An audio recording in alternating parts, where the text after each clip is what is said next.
जय श्री कृष्णा दोस्तों, स्वागत है आपका हमारे YouTube चैनल भक्ति की शक्ति ज्ञान के साथ में। दोस्तों, आज के इस वीडियो में हम आपको बताएंगे कि महाभारत के युद्ध में भगवान श्री कृष्ण ने 18 दिनों तक मूंगफली क्यों खाई थी। आइए जानते हैं।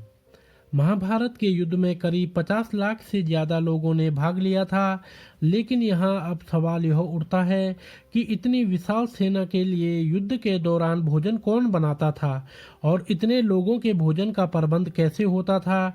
और उससे बड़ा सवाल यह है कि जब हर दिन हजारों लोग मारे जाते थे तो शाम का खाना किस हिसाब किताब से बनता था। महाभारत को हम सही मायने में विश्व का प्रथम विश्व युद्ध कह सकते हैं, क्योंकि उस समय शायद ही कोई ऐसा राज्य था जिसने इस युद्ध में भाग न लिया हो।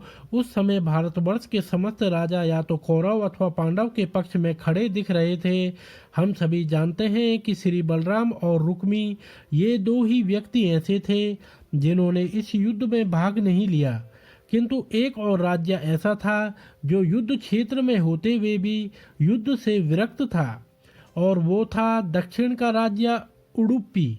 महाभारत में वर्णित कथा के अनुसार जब उडुपी के राजा अपनी सेना सहित कुरुक्षेत्र पहुंचे तो कौरव और पांडव दोनों उन्हें अपने अपने पक्ष में लाने का प्रयत्न करने लगे, लेकिन उडुपी के राजा बहुत दूरदर्शी थे। उन्होंने श्री कृष्ण से कहा, हे माधव, दोनों ओर से जिसे भी देखो युद्ध के लिए व्याकुल दिखता है, किंतु क्या किसी ने सोचा है कि दोनों ओर से उपस्थित इतनी विशाल सेना के भोजन का प्रबंध कैसे होगा।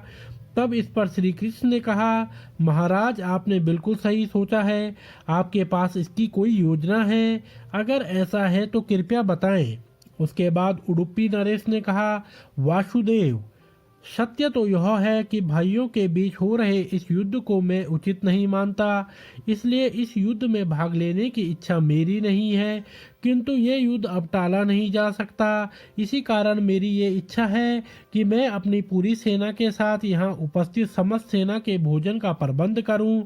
राजा के बात पर श्री कृष्ण ने मुस्कुराते हुए कहा, महाराज, आपका विचार अति उत्तम है। इस युद्ध में लगभग 50 लाख योद्धा भाग लेंगे, और अगर आप जैसा राजा उनके भोजन के प्रबंधन को देखेगा तो हम सभी उस ओर से निश्चिंत ही रहेंगे। वैसे भी मुझे पता है कि सागर जितनी इस विशाल सेना के भोजन प्रबंधन करना आपके और भीमसेन के अलावा और कोई नहीं कर सकता, किंतु भीमसेन इस युद्ध से खुद को अलग नहीं कर सकते।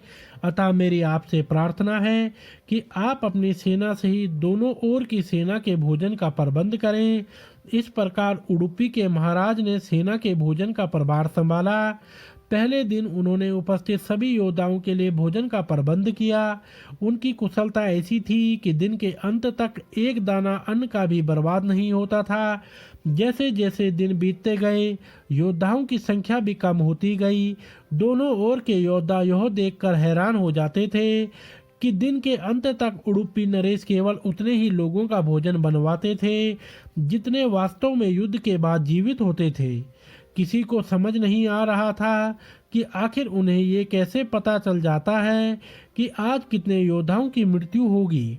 इतने विशाल सेना के भोजन का प्रबंध करना अपने आप में ही एक आश्चर्य था, और उस पर भी इस प्रकार के अन्न का एक दाना भी बर्बाद न हो, ये तो किसी चमत्कार से कम नहीं था। 18वें दिन युद्ध समाप्त हुआ और पांडवों की जीत हुई। फिर युधिष्ठिर का राज्याभिषेक हुए। तब युधिष्ठिर से रहा नहीं गया और उन्होंने उडुपी नरेश से पूछ ही लिया कि महाराज, सभी हम लोगों की प्रशंसा करा रहे हैं कि किस प्रकार हमने उस सेना को परास्त कर दिया जिसका नेतृत्व पितामह भीष्म, गुरु द्रोण और हमारे ज्येष्ठ भ्राता कर्ण जैसे महारथी कर रहे थे। किंतु मुझे लगता है कि हम सबसे अधिक प्रशंसा के पात्र आप हैं, जिन्होंने न केवल इतनी विशाल सेना के लिए भोजन का प्रबंध किया, अपितु ऐसा प्रबंधन किया कि एक दाना भी अन्न का व्यर्थ न हो पाया। मैं आपसे इस कुशलता का रहस्य जानना चाहता हूँ। इस पर उडुपी नरेश ने कहा, सम्राट, आपने जो इस युद्ध में विजय पाई है उसका श्रेय किसे देंगे? इस पर युधिष्ठिर ने कहा, श्री कृष्ण के अतिरिक्त इसका श्रेय और किसे जा सकता है? अगर वे न होते तो कौरव सेना को परास्त करना असंभव था।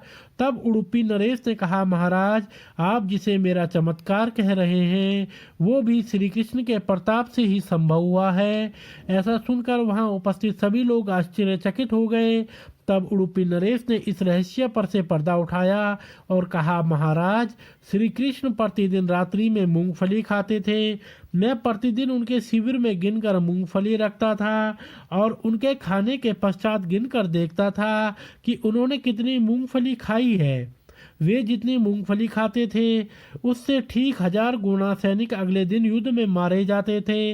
अर्थात अगर वे 50 मूंगफली खाते थे तो मैं समझ जाता था कि अगले दिन 50,000 योद्धा युद्ध में मारे जाएंगे। उसी अनुपात में मैं अगले दिन भोजन बनाता था। यही कारण था कि कभी भी भोजन व्यर्थ नहीं हुआ। श्री कृष्ण के इस चमत्कार को सुनकर सभी उनके आगे नतमस्तक हो गए। तो आप भी बोलिए, जय श्री कृष्णा। तो दोस्तों, अगर आपको यह वीडियो पसंद आया हो तो आप हमारे चैनल को लाइक, कमेंट, शेयर, सब्सक्राइब अवश्य करें और बेल आइकन दबाना ना भूलें, जिससे हमारी आने वाली सभी वीडियोस की नोटिफिकेशंस आप तक सही समय से पहुंचती रहेंगी। आप सभी मित्रों का बहुत बहुत धन्यवाद।